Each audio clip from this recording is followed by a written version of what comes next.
عزم ہمارا فرض. سچ سامنے لانا ہمارا مقصد، ہمارا جذبہ.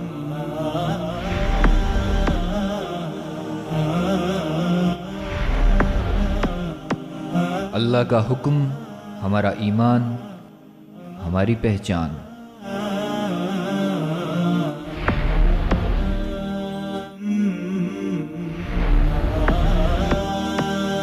نبی کی سنت ہماری رہنمائی، ہماری سچائی. وصال اردو، سچ کا چہرہ.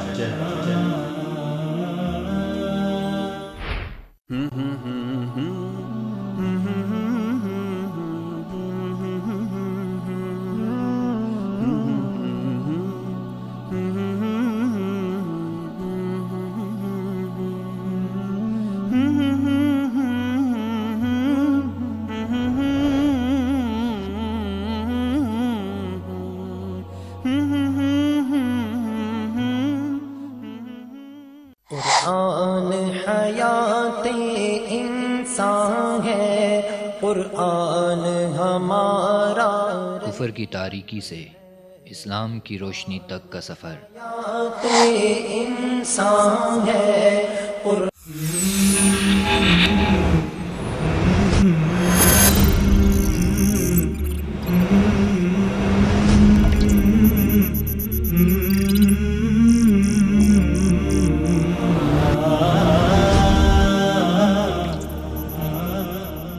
ویلکم بیک ناظرین، ایک بار پھر آپ ناظرین کو خوش آمدید. مٹ تو جائیں گے اے ارض وطن لیکن تم کو، مٹ تو جائیں گے اے ارض وطن لیکن تم کو زندہ رہنا ہے قیامت کی سحر ہونے تک. جی ناظرین، یوم پاکستان کے حوالے سے ہم نے بات کی. ابھی دوسرا پروگرام کا دوسرا ٹاپک ہے، اس کو ڈسکس کرتے ہیں.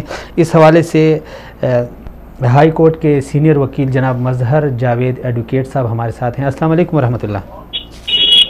وعلیکم السلام. مظہر صاحب بہت شکریہ، سلامت رہیں. آپ نے کہیں جانا بھی ہے اور آپ نے ایک پروگرام میں شرکت بھی کرنی ہے، بس مختصر سا آپ کا ٹائم لیں گے. مظہر صاحب، پاکستان میں اس وقت ہم دیکھتے ہیں تو صورتحال بالکل، خاص کر عدالتی نظام کی ایک عجیب صورتحال ہے. کئی عدالتیں ایسی ہیں جس میں لاکھوں کیسز پڑے ہوئے ہیں، اور کئی فیصلے ایسے ہیں جو دیکھ اور سن کے بالکل یعنی عدالت سے دل بھر جاتا ہے، اور وہ عدالتی نظام سے دل بھر جاتا ہے. آپ دیکھ رہے ہیں اس ساری صورتحال کو، تو جب قانون وہ مختلف ہو، ایک کے لیے ایک جیسا، دوسرے کے لیے دوسرے جیسا، اور ایک بندہ اپنی طاقت کے بل بوتے یا دولت کے بل بوتے وہ قانون کو اپنے ہاتھ میں لیتا ہو، تو اس معاشرے کا کیا بنے گا؟ پہلے تو میں شکریہ ادا کروں گا وصال اردو چینل کا، شکریہ، جو بڑے اچھے عنوان پہ پروگرام کر رہے ہیں. آپ کی تمام باتوں کے ساتھ میں ایگری کرتا ہوں. آپ درست فرماتے ہیں، میں ایگری کرتا ہوں آپ کے ساتھ. میں نے پرسنل کیس کی یہ بہت زیادہ، جس میں ایویڈنس بھی موجود تھی اور قاتل بھی نامینیٹڈ تھا، سنگل ہی قاتل تھا. صرف آگے سے ڈیفنس کونسل نے، وکیل نے صرف اتنا کہا کہ اس نے اپنے دفاع میں قتل کیا، جبکہ اس کو کوئی ایویڈنس، کوئی پروف نہیں تھا. صرف اس کہنے پہ اس کو بری کر دیا گیا. ایسے میں نے مرڈر کیسز 302 کے کیسز کیے ہیں، اس طرح کے فیصلے آئے ہیں. ابھی لیٹسٹ سلطان کاظمی والا جو کیس تھا، یہ کیس میں نے کیا. اس میں ایف آئی آر کرانے والے مولانا عالم طارق وہ ایجنسیوں کی کسٹڈی میں تھے. میں نے پٹیشن دائر کی کہ ان کو کورٹ میں پیش کیا جائے، وہ پٹیشن ڈسکس کر دی گئی. اسی طریقے سے اسی کیس کے دوسرے گواہ تھے راشد فاروقی، جو ساؤتھ افریقہ سے آئے اور کورٹ میں پیش ہوئے گواہی ریکارڈ کرانے کے لیے. کورٹ نے ان کی گواہی ریکارڈ نہیں کی. اسی طریقے سے اس کے اندر یہ کیس سلطان کاظمی 12-13 سال سے مفرور تھا. جو مفروری کے گواہ موجود تھے ان کے بارے میں نے آنریبل جج صاحب کو بار بار کہا، پٹیشن دائر کی کہ ان کی گواہی ریکارڈ کی جائے، لیکن انہوں نے اس کی گواہی بھی ریکارڈ نہ کی اور کیس کو مکمل طور پہ انصاف کے تقاضوں کے مطابق نہ کیا. اور اس کو کسی کے کہنے پہ، کسی کے اشارے پہ، ہمیں نہیں معلوم کہ جلد بازی کرتے ہوئے اسے بری کر دیا گیا. اور ایسا پلان تھا اس کا کہ اس نے پہلے سے تیاری کی ہوئی تھی کہ وہ فارن کنٹری مفرور ہو گیا. پہلے بھی اسے ایئرپورٹ سے باہر فرار ہوتے ہوئے گرفتار کیا گیا تھا. واقعتاً پاکستان کی عدالتوں کے اندر بہت زیادہ سقم ہے، کمزوریاں ہیں، انصاف نہیں ہو رہا. لوگ تو مظہر صاحب بڑی یعنی عجیب سی صورتحال ہے. ابھی تو مزید آپ نے تفصیلات بتا کے مزید ہمیں وہ کنفیوژن میں ڈال دیا. ایک طرف ہماری عدالتیں کہہ رہی ہے کہ ہم عدلیہ بالکل آزاد ہے، اس کے اوپر نہ صدر کا کوئی بس چلتا ہے، نہ نواز شریف وزیر اعظم کا، کسی بھی وزیر اعظم کا کوئی زور چلتا ہے. اور دوسری طرف صورتحال یہ ہے کہ پتہ نہیں کس کے کہنے پہ ایک ملزم جو ہے نا، ایک مجرم وہ دندناتا ہوا عدالت سے نکل جاتا ہے. تو یہ قول اور فعل میں یہ تضاد نہیں ہے کیا؟ یہ بہت بڑا تضاد ہے. اس کے علاوہ 4 شیڈول کے کیسز ہیں، بے شمار لوگ ہیں، اور خصوصاً ایک خاص دیندار طبقہ ہے، اس کو ان میں ٹارگٹ کیا جاتا ہے. نہ ہی کوئی شرابی 4 شیڈول میں ہے، نہ زنانی 4 شیڈول میں ہے، نہ ہی کسی اور قسم کا ڈاکو 4 شیڈول میں ہے. صرف علماء کرام کو 4 شیڈول میں ڈالا جاتا ہے. ان کے خلاف ہم ریٹ دائر کرتے ہیں. ہمارے جو جسٹس صاحبان ہیں وہ رٹیں ان کو پراپر ڈیل نہیں کرتے، اٹھا کے خارج کرتے ہیں.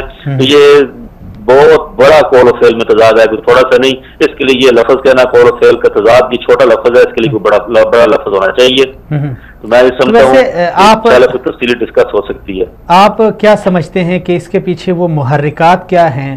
وہ کون سی ایسی طاقت ہے جو اتنی پاورفل ہو گئی کہ آ کے ہماری عدالتی نظام کے اوپر بھی وہ اثر انداز ہو رہی ہے؟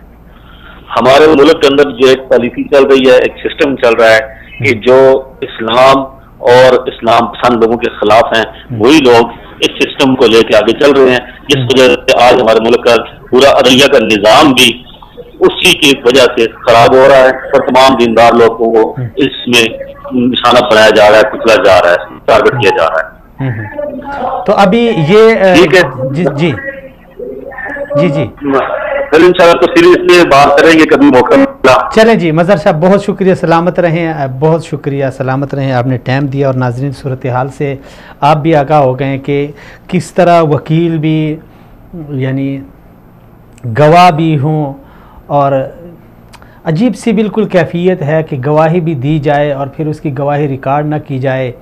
اور یہ کون ہے، کیسی طاقت ہے کہ ایک طرف تو بالکل یہ نعرے بازی ہے کہ عدلیہ بالکل آزاد ہے اور خود مختار ہے اپنے فیصلوں میں، یہ ہے وہ ہے، اور دوسری طرف ہم دیکھ رہے ہیں کہ بالکل ایسی صورتحال ہے کہ ایک مجرم بھی عدلیہ کے سامنے وہ ہیرو بنتا ہے. آپ دیکھ رہے ہیں یہ راؤ انوار کو کس قدر اس نے قتل کیے، اور وہ عدلیہ جو معمولی باتوں پہ سزا سناتی ہے، اور کبھی کبھی وہ بڑی بڑی شخصیات کو بھی پکڑتی ہے، وہ آ کے جہاں پہ اس کا بس نہیں چلتا تو وہ بے بس ہو جاتی ہے. کون تھا راؤ انوار کے پیچھے؟ کیوں عدالت نے اس کو یعنی وہ جو اس کے پشت پناہی کر رہے تھے اس کو سامنے نہ لے آئے؟ عدالت کو سب کچھ کلیئر معلوم تھا کہ راؤ انوار مجرم ہے، بلکہ مجرم ہی نہیں، ملزم ہی نہیں، مجرم ہے. اس کی پشت پناہی کس نے کی، اور یہ سب کچھ معلوم ہوتا ہے. لیکن پھر بھی ہماری خود مختار عدالت کا یہ حال ہے کہ وہی راؤ انوار، جب آپ ناظرین نے کل اس کو دیکھا ہوگا کہ وہ عدالت میں کس طرح ایک ہیرو کی طرح پیش ہوا، اور کتنے مجرم ایسے ہیں کہ جو عدالت سے نکلے صرف اس وجہ سے کہ ان کے پاس یا افرادی قوت تھی، یا ان کے پاس سیاسی قوت تھی، یا ان کے پاس دولت کی قوت تھی. یہ 3 طرح کی قوتیں ہماری عدالتوں کے اوپر اثر انداز ہو رہی ہے. سیاسی قوت کی مثالیں بھی آپ کو دی جا سکتی ہیں، مالی دولت کی مثال بھی میں آپ کو دے سکتا ہوں، ایک نہیں کئی مثالیں میں دے سکتا ہوں، اور افرادی قوت کی مثال بھی دی جا سکتی ہے. شاہ زیب قتل کیس آپ کے سامنے ہے کہ کس طرح اس کو مارا بے دردی سے شاہ رخ جتوئی کو، اور پھر کس طرح وہ افراد کے اوپر گھریلو جو اس کے خاندان کے لوگ تھے، والدین، ان کے اوپر دباؤ ڈالا گیا، اور زبردستی راضی نامہ لکھوا کر ان کو کچھ پیسے دے کے ان کو ملک سے باہر بھیج دیا، اور ڈنڈورا یہ پیٹا گیا کہ انہوں نے صلح کر لی. اور کس طرح ایک عدالت نے ایک مجرم کو رہا کر دیا، اور کس طرح وہ نکلتا ہوا ہماری عدالتوں کے اوپر ایک بہت بڑا سوالیہ نشان بنا کہ جب وہ نکلا تو وہ وکٹری کا نشان بنا کہ عدالت سے نکل گیا۔ یہ قتل کے یہ جو کیس ہے، جس طرح مظہر صاحب نے آپ کے سامنے ڈیٹیل رکھ دی، یہ ہمارے سامنے ہے۔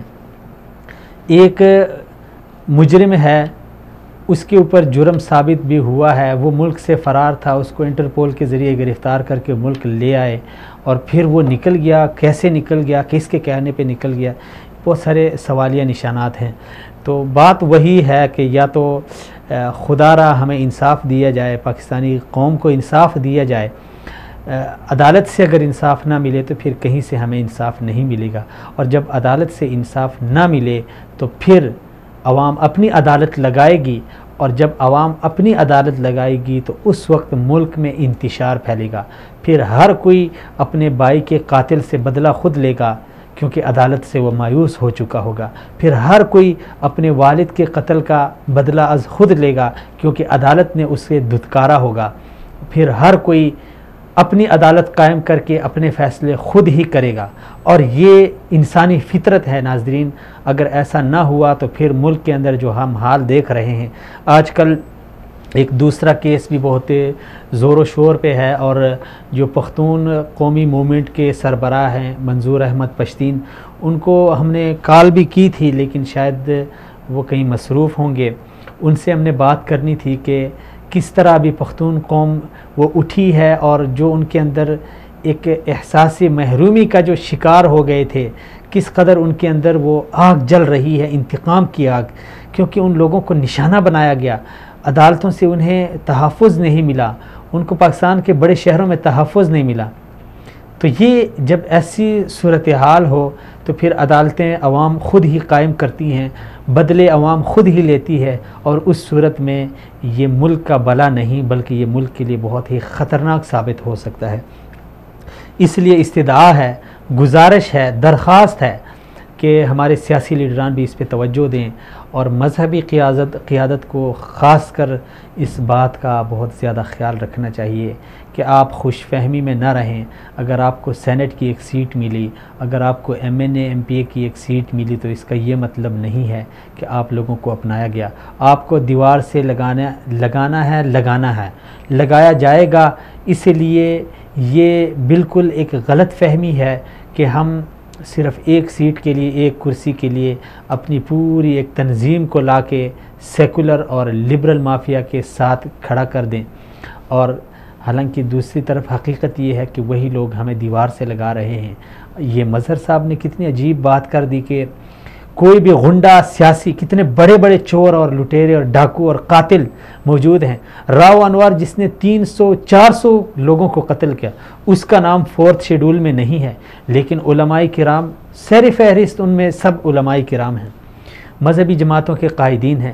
یہ حالت ہے اس ملک کی، اور یہ حالت ہے یعنی ہماری، اور یہ حالت ہے ہماری مذہبی جماعتوں کی۔ ان کو پتہ بھی ہے کہ ہمارے ساتھ کیا ہونے لگا ہے، لیکن لالچ بہت بری بلا ہے۔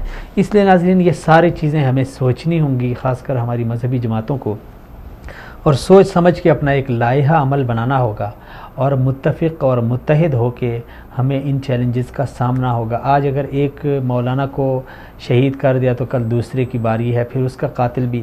دیکھیں کتنے سارے ہیں یار، ایک تو مولانا اعظم طارق صاحب نہیں ہے، اس سے قبل علامہ احسان اللہ ظہیر رحمۃ اللہ علیہ، ان کو لاہور میں دھماکے میں اڑا دیا، وہ ملزمان بھی نامزد ہوئے، وہ کیس چلا، کہاں چلا گیا، کدھر ہیں وہ مجرم، وہ ملزم 30-35 سال ہونے کو ہیں، کوئی پتہ نہیں ہے۔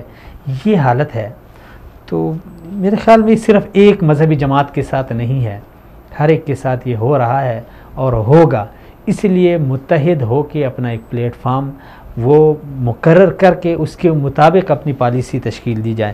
جی ناظرین، یوم پاکستان کا پیغام آپ ناظرین تک ہمارے مہمانوں نے پہنچا دیا، اور یوم پاکستان کا پیغام یہی ہے کہ ہم پوری پاکستانی قوم متحد اور متفق ہو کے امن، محبت، بھائی چارے کے ساتھ اس ملک کی فلاح کے لیے، اس ملک کے تحفظ کے لیے، قوم کی ترقی کے لیے اپنا تن من دن قربان کرنے سے دریغ نہ کریں۔ اور عدالتی نظام کے حوالے سے تو سوالات ویسے بھی بہت زیادہ ہیں، لیکن جس طرح مظہر صاحب نے فرمایا، ہم کسی اور دن اس ٹاپک پہ بڑی تفصیلی بات کریں گے، اور کچھ دیگر ایسے لوگوں کو ہم لائیں گے جو ہمیں اندرونی حقائق، یہ دیکھیں اندرونی حقائق یہی تھی کہ گواہ کی گواہی ریکارڈ نہیں کی گئی، جو گواہ وہ گرفتار تھا، یہ عدالت سے استدعا کی گئی کہ اس کو کچھ دیر کے لیے حاضر کیا جائے مولانا صاحب کے بھائی کو تاکہ وہ گواہی دیں، انہیں حاضر نہیں کیا گیا۔ جو گواہ ساؤتھ افریقہ سے آیا ان کی گواہی ریکارڈ نہیں کی گئی اور سب کچھ کلیئر تھا، اور پھر بھی جو ہے نا مجرم نکل گیا۔ یہ حالت ہے جی ناظرین۔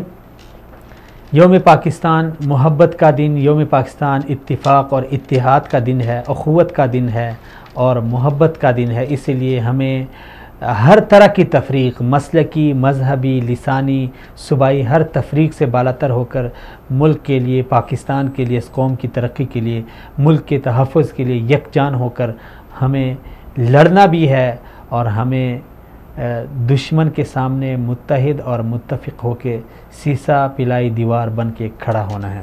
یہی یوم پاکستان کی میسج ہے کہ اپنے اسلاف کی تاریخ کو یاد کیا جائے، دو قومی نظریے کو یاد کیا جائے جس نظریے کی بنیاد پہ اس ملک کو حاصل کیا گیا۔ آج جو لوگ کہتے ہیں کہ کسی ریاست کا کوئی مذہب نہیں ہوتا، کوئی نظریہ نہیں ہوتا، وہ دراصل ہمارے ان بڑوں کی، علامہ محمد اقبال رحمۃ اللہ علیہ، قائد اعظم محمد علی جناح کی اس سوچ کو ٹھکرا رہے ہیں، جس سوچ کی بنا پر، جس نظریے کی بنا پر انہوں نے جد و جہد کر کے قربانیاں دے کے اس ریاست کو حاصل کیا تھا۔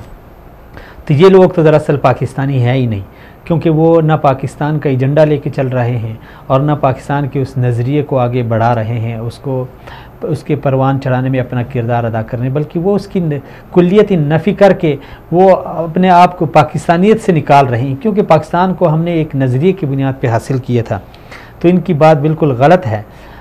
ہمیں پاکستان، نظریے پاکستان کے تحفظ کے لیے، اپنی سرحدوں کی تحفظ کے لیے، چاہے وہ نظریاتی ہوں چاہے جغرافیائی سرحد ہو، اس کے تحفظ کے لیے کسی قسم کی قربانی سے دریغ نہیں کرنا۔ یہ یوم پاکستان کا پیغام ہے۔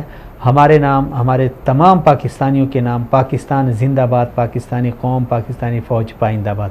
اجازت دیجیے ناظرین، اگلے پروگرام میں پھر سے ملاقات ہوگی، تب تک کے لیے اللہ حافظ۔